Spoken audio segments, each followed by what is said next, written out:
ওরে এইভাবে রেডি হতে হবে না, প্রস্তুতি নিতে হবে না সুন্দর।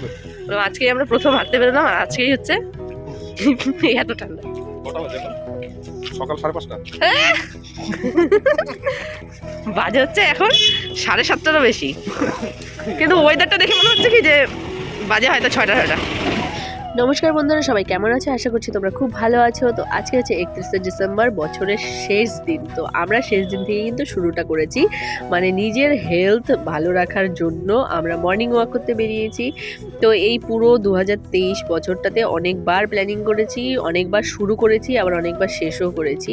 তো আবার নতুন করে আরেকবার শুরু করলাম। মানুষের জীবনের মূল মন্ত্র হচ্ছে শুরু হবে, শেষ হবে, শেষ হয়ে গেলে থেমে যাওয়া যাবে না, আবার শুরু করতে হবে নতুন করে। তো সেইভাবে করেই আমরাও বারংবার শুরু করছি, কিন্তু একবারও কমপ্লিট করতে পারছি না, বারবার শেষ হয়ে যাচ্ছে। যতবার শেষ হবে ততবার শুরু করব, এটি হচ্ছে মূল মন্ত্র। তো আমরা এখন হাঁটতে হাঁটতে চলে এসেছি আমাদের জমিতে। তোমাদের তো এর আগেও অনেক কটা ভিডিওতে মনে হয় দেখেছো অনেকেই, এখানে আমাদের একটা জমি আছে। তো এই জমিটাতে এসেছি। আমাদের জমিটাতে একমাত্র কিছু চাষ হয়নি, তবে তবু একটু ওই সুপারি গাছগুলো লাগানো হয়েছে, আর হচ্ছে কয়েকটা লাউ গাছ মতন হয়তো লাগানো হয়েছে। তো সেগুলো হয়েছে, আর বাকি সব জমিতে চাষ হয়েছে।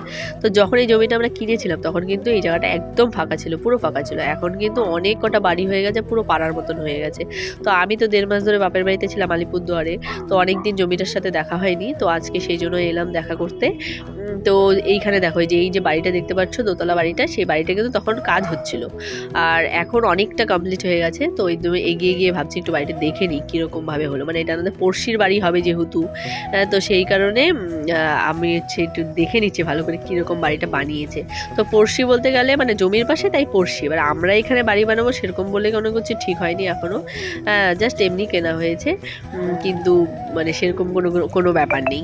তো তোমরা দেখতেই পাচ্ছ খুব সুন্দর বাড়িটা বানিয়েছে, অনেক প্ল্যানিং করে। সামনে হয়তো একটা গার্ডেনও বানাবে, সেরকমও প্লেস করেছে। যাই হোক, খুবই সুন্দর বাড়িটা। ওয়েদারটা দেখেছো, পুরো কনকনে ঠান্ডা দুদিন ধরে। পৌষ মাস তো, শীত তো শেষ প্রায়, সেই কারণেই হয়তো একটু মানে শেষের দিকে ঠান্ডাটা পড়লো। তো কি সুন্দর সর্ষে ফুল হয়েছে। আমার তো ইচ্ছে করছিল কটা সর্ষে ফুল এখান থেকে তুলে নিয়ে আসি, বাড়িতে এলে বড়া খাওয়া যাবে, কিন্তু লোকের ক্ষেত্রে না বলে ওইভাবে তোলাটা ঠিক না। তো সেই কারণে তুললাম না। আমাদের গ্রামের বাড়ি হলে আমি তুলেই নিতাম।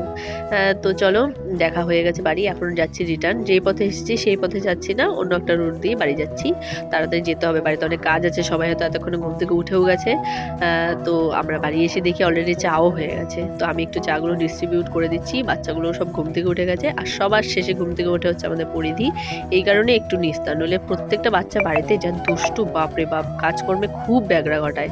তো সেই কারণে একজন যদি একটু ঘুমিয়ে থাকে না, তবুও শান্তি। আর পরিধি তো সব থেকে সেরা দুষ্টু, ও ঘুমিয়ে থাকলে আমি তো শান্তিই পাই। তো চাটা খেয়ে চলে এসেছি রান্নাঘরে। পরিধির বাবা দেখেছো পুরো স্পিডে বানাচ্ছে হচ্ছে সুইট কর্ন সবার জন্য, আর আমি এদিকে বাচ্চাদের খিচুড়িটাকে বানিয়ে নিচ্ছি। ওটা বানানো হয়ে গেলেই আর তারপরে আমাদের খাবারের রান্নাটা করতে হবে। তো ভাতটা বসিয়ে দিয়েছি, সকালের সেদ্ধ ভাত, ডাল, একটু ডিম ভেজে খাওয়া হবে। তো আমি বানাচ্ছি এখন খিচুড়িটা, তারপরে এদিকে ভাত বসিয়ে দিয়েছি। কিন্তু জানো কি হয়েছে, আমি না ভাতের চালটা একটু বেশি দিয়েছিলাম, সেই কারণে না ভাতের চালটা একটু মানে ভাতটা একটু বেড়ে গেছিলো, একটু অসুবিধা হয়েছিল, সেটা তোমরা দেখতেই পাবে। আর এখন চলো খিচুড়িটা সিটি পড়তে পড়তে আমি একটু আমার সুইট কর্নটা খেয়ে নিই। তো আমি না খিচুড়িতে একটু হলুদটা বেশি দিয়ে দিয়েছিলাম, মনে হচ্ছে তাই। তো সেই কারণে হলুদটা একটু হাতা দিয়ে তুলে একটু কম করে দিলাম। আর জানো ঠান্ডাটা কেমন বলো তো, মানে জামা কাপড় পরে কাজ করতেও মন চায় না, ইচ্ছে করে না, অসুবিধা হয়। আবার এদিকে জামা কাপড় ছাড়া থাকলেও আমার নাকটা একদম পুরো বন্ধ হয়ে আসে। আর আমার তো এমনিতেই ঠান্ডার সমস্যা আছে, তো সেই কারণে আমার সর্বসময়ই একটু ঠান্ডা ভাব থাকে। তো মাঝে মাঝে একটু করোটা আবার খাচ্ছিও, একা একা খেতে ভালো লাগছে না, তাই ভাবলাম এটা সিটি পড়তে পড়তে একটু যাই, গিয়ে দেখি সবাই একসাথে কি করছে। মানে বাড়িতে সবাই থাকলে না তখন একসাথে ছাড়া আর ভালো লাগে না। আর পরিধির বাবা জানোই তো, যখন ছুটিতে আসে তখনই 2 বোনকে ডেকে নেয়। এটাই তো আমাদের ফ্যামিলি পুরো, তো 2 বোনকে ডেকে নেয়। তো 2-3 দিন একসাথে সবাই থাকি, আনন্দ করি, তারপর আবার যে যার কাজে যে যার বাড়ি চলে যায়। তো এখানে সকাল সকাল সবাই সবার বাচ্চাকে নিয়ে খেতে বসে গেছে, নিজেরাও খাচ্ছি, আবার বাচ্চাদেরও খাওয়ানো হচ্ছে, আর পরিধি তো ঘুমাচ্ছে। তো চলো, আমারও খাওয়া দাওয়া হয়ে গেছে, এখন আমি যাই আবার রান্নাঘরে। তো দেখো ভাতটা একদম পুরো ভর্তি হয়ে গেছে। ভাতটা না আরেকটু সেদ্ধ হতো, কিন্তু যেহেতু চালটা বেড়ে গেছে তো সেই কারণে আর সেদ্ধ করা যাবে না, এবার নামানো নামাতেই হবে। কিন্তু এত বড় হাঁড়ি নামাতে তো পারবো, কিন্তু ভাতটা আর কি মার ছেড়তে পারবো না। তো সেই কারণে ওইটা হচ্ছে মানে আমাদের সোনামা শাশুড়ি মা সে উনি আর কি করবে, আমি বাকি কাজগুলো করি। তো হাঁড়িটা নামিয়ে দিলাম, আর ডালটাও প্রায় হওয়ার পথে, ডালটা হলেই আবার খাওয়া দাওয়া হবে। এদিকে আবার পরিধিও উঠে গেছে, তো পরিধির দায়িত্বটা পরিধির বাবার কাছেই দিয়েছি। সকালবেলা ব্রাশ করানো খাওয়ানো ওর দায়িত্ব। Good morning. গুড মর্নিং বলে দাও, গুড মর্নিং বলে দাও। আমরা যখন জল খাচ্ছিলাম তারপর বাঘ দেখেছিলাম না। হ্যাঁ হ্যালো গাইস, আমাকে সাজু। হ্যালো গাইস, এই যে আমার সাজু। ও আমি বুঝি হ্যালো লাইক বলে।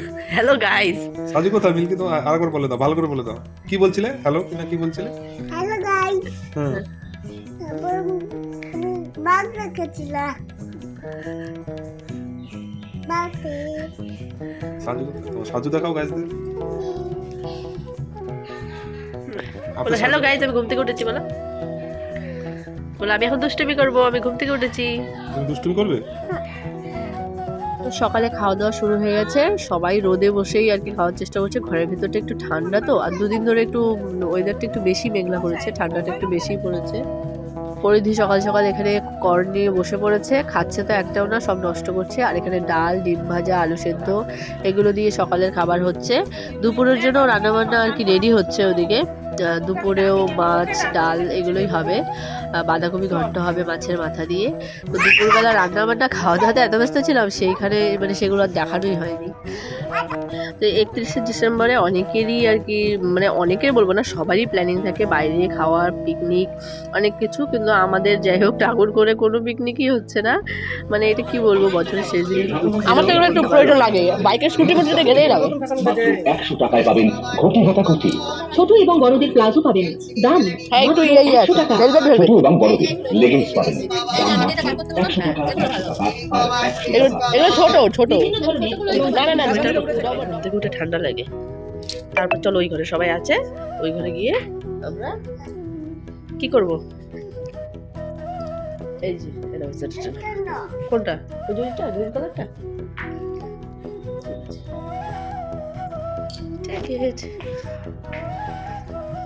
পড়ো দেখি, একা একা পড়তে পারো নাকি?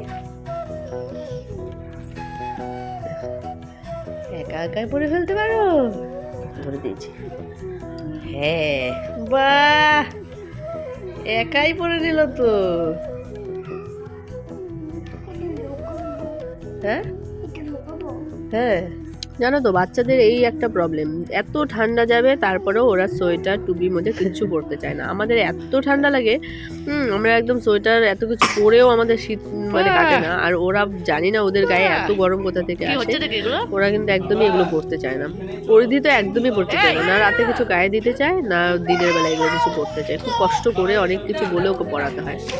তো দেখেছি তো এখানে সবগুলো ভাই বোন একসাথে হলে কি হয়, মানে এক্সে বার্কার এক দুষ্টু, এ ওকে মারছে, এ ওকে মারছে, এ ওটা ধরে টানছে। মানে একটা জিনিস যদি কারোর হাতে দেখে সবারই সেই একটাই জিনিস লাগে, মানে আলাদা আলাদা করে দিলেও ওদের সেটাতে পোষাবে না, ওদের সেইগুলোই লাগবে। এইরকম দুষ্টুমিগুলো করে, কথা বললেও একজনও শোনে না, জানো তো।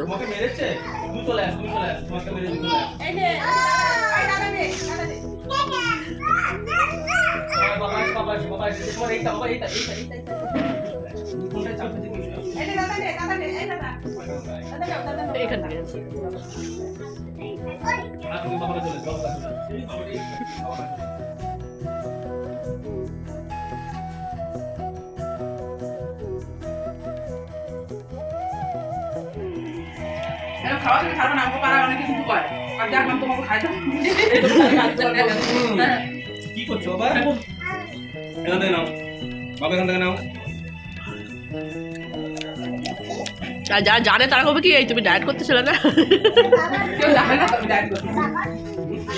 বাবা তোমার বাবা কেউ খাবে? এই আরেকজন ঘুরে ঘুরে গিয়ে গিয়ে এটা আমার বাবার না, কেন খুলবি? এটা আমার মার না, এটা আমার না। ওকে বলো কাকার কে তোমার বাবা? হ্যাঁ ওই লোকটা আছে, খাও। তুমি তার জন্য রাখছো তো খাবে না। নাও খাই না। খাও এটা। খাও দেখি দাও। তাহলে ওইটা তুমি পার খাই না, আমি এটা খাই। দাও আরো দাও, আরো দাও, খাও। দুটো কাছে কি হবে দেখ। খুব আনন্দ না এই ডায়েট কন্ট্রোল করি দেখো এই নমুনা আমি ডায়েট করি না, না, না, না। আমি diet করি।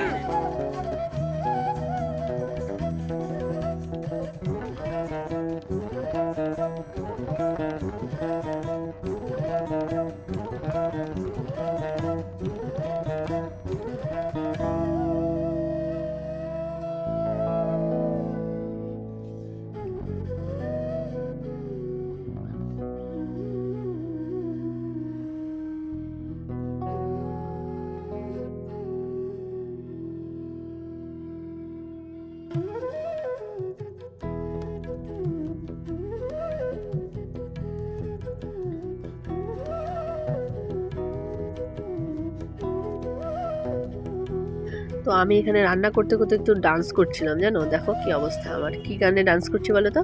রান্নার পর খাওয়া, খাওয়ার পর রান্না, রান্নার পর খাওয়া, খাওয়ার পর রান্না। এটি হচ্ছে মেন ট্র্যাজেডি মানুষের লাইফের।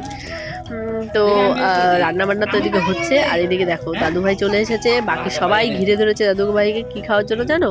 আমলকি, আমপাচক যেটাকে বলে সেই প্যাকেটে, সেই আমলকি খাওয়ার জন্য সবাই ঘিরে ধরেছে। মানে কি বলবো, সত্যি বললাম না, পুরো মেলা মেলা। মানে বাচ্চা কাচ্চাগুলো এতটাই দুষ্টু যে পুরো মেলা। আর পরিধি যে কি কাণ্ড করে এসেছে তোমাদেরকে দেখাবো। ওই ঘর থেকে পুরো ঘরটাকে তছনছ করে দিয়ে তারপর ও এই ঘরে এসছে। এখন আমার গিয়ে সমস্ত কিছু গোছগাছ করতে হবে, বিছানা টিছানা পরিষ্কার করতে হবে। তো যাচ্ছে তাই অবস্থা হয়ে আছে ঘরের। এতবার করে ঝাড় দিচ্ছি, পরিষ্কার করছি, এই করছি, কিছুতেই আর সেগুলো পরিষ্কার থাকছে না। তো ওরা এগুলো করতে থাক। এখন আগে মানে এগুলো সব পরিষ্কার পরিচ্ছন্ন করব। বাচ্চাগুলোর খাওয়া দাওয়া হয়ে গেছে, তারপর আমরা খাওয়া দাওয়া করব। বড়রা একটু দেরি করে করবো। সন্ধ্যাবেলা ফাস্টফুড খেয়েছি, আবার ওই পিঠে পুলি এগুলো খাওয়া হয়েছে। মানে ভাত খাওয়ার সত্যি বলছি একদমই ইচ্ছে নেই, আর মানে পেটে খিদেও নেই। কিন্তু তারপরেও ওই খাওয়ার জন্য হা করে জেগে রয়েছি। সন্ধ্যে থাকতে তো আর ঘুমানোর অভ্যেস নেই। তো দেখো বিছানাপত্রের কি অবস্থা। এখন এগুলো গোছগাছ করে বিছানাটাকে গোছাবো। দেখো সিঁদুর টিঁদুর ফেলে কি করেছে পরিধি, পুরো মুখে সিঁদুর মেখে নিয়েছে। তো আমার নিজেরও শরীরটার একদম যত্ন করা হচ্ছে না, পুরো ব্যস্তর মধ্যে আছি। ভিডিও বানানো হচ্ছে না, ভিডিও পোস্ট করা হচ্ছে না। ফোনে ভিডিও অনেক করা হয়েছে, কিন্তু এডিটই করতে পারছি না, সময়ই পাচ্ছি না। তো এখন আমি একটু ওই কাজকর্মগুলো করব, আর তারপর নিজের চেহারাটারও একটু যত্ন আত্তি করবো। আর একটু ক্রিম শিম লাগাতে হবে, শীতকাল তো। তো ভিডিওটা এখানেই শেষ করব। সবাই ভালো থেকো, সুস্থ থেকো, সবাইকে অ্যাডভান্স হ্যাপি নিউ।